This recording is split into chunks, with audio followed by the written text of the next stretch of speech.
This is another example of solving a system of linear equations using the elimination by addition method. But this time, this one doesn't eliminate like that. Meaning, if you were to add these together, the 2x and the 3x would add up to 5x. The 3y and the negative 4 would add up to negative y. And right there, neither the x nor the y got eliminated. So, it's not working the way it's supposed to. You're going to have to make it happen. Alright, so I erased that. Now, you have to decide, do you want to cancel out your x's or do you want to cancel out your y's? It really doesn't matter which, but one of them needs to be a positive and the other one needs to be a negative so that when you add them, they cancel out. And since my y's are already opposite signs, I'm going to cancel out my y's. The problem is one of them's a 3 and the other one's a 4. They need to both be the same number. Now these are equations, so when you're in equation land, you have to abide by equation laws, and the biggest law is what you do to one side of an equation, you have to do to the other. So, somehow I have to change my 3 and my 4 into the same number. So you're going to use the same thought process that you would for finding a common denominator, even though these aren't fractions. I'm looking at the 3 and the 4, and I'm like, what number does both 3 and 4 go into? Now, there's a lot of them. They both go into 12, they both go into 24, they both go into 36. Really doesn't matter which one you pick, but I'm going to go with the smallest, and that would be 12. So what I'm going to do is I'm going to take the top equation, and I'm going to multiply everybody by 4. What you do to one side, you do to the other. So this 4 is going to get distributed to all three pieces of the equation. 4 times 2x is 8x. 4 times 3y is plus 12y. And 4 times 14 is 64. But then I'm going to take the second equation and I'm going to multiply that by a 3. And what you do to one side, you got to do to the other. So you literally distribute 3 to both sides. And 3 times 3x is 9x. 3 times the minus 4y is minus 12y. And 3 times a negative 13 is a negative 39.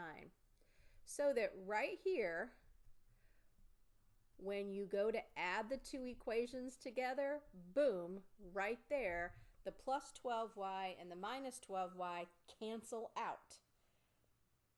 There you go. But you still have to combine your other variables or your other pieces of the equation. So when I add my 8x and my 9x, that adds up to 17x. The y's canceled. Here's my equal sign. And then the 64 minus the 39. Whoops, I just made a mistake. Sorry about that. I'm not very good at math. Okay, 4 times 14 is 56. Holy moly. I was thinking 4 times 16. My bad. All right, so now when I take the 56 minus the 39, I get 17. That's much better because I was like, wait a minute.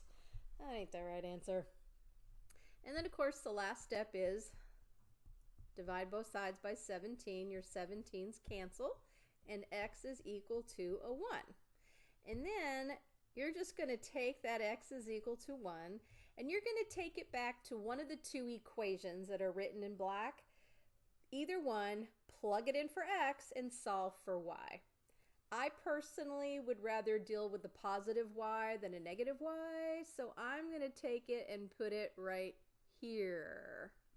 So this is going to become 2 times x was 1 plus 3y equals 14.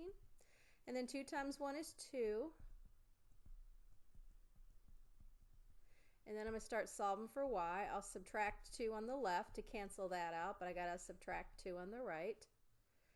And I'm going to be left with 3y is equal to 12. Kind of running out of room here. So then I'm going to take my 3y is equal to 12, and I'm going to divide both sides by 3 so that the 3's cancel. And y is equal to 12 divided by 3 is 4. Now Alex just has you plug in 1 for x and 4 for y. But really what you're finding is the point where these two lines intersect. It's actually an ordered pair. It's the point 1, 4. Because it is a linear system. Of course, you can apply this to word problems too. And 1 and 4 could mean something else. But, you know, just keep that in mind. It's really the point where these two lines intersect if you were to graph them. Now, the only way you can make this even harder is if both of your x's are positive and both of your y's are positive. So if this had been a, let's say, let me pick another color here. How about pink? If this had been a plus 4y right here, then the only difference is I would have had to have multiplied by -3 to make it a -12. Or I suppose you could multiply the top one by -4 to make it a -12. One of them would just have to be negative. So just look out for that also. Have fun.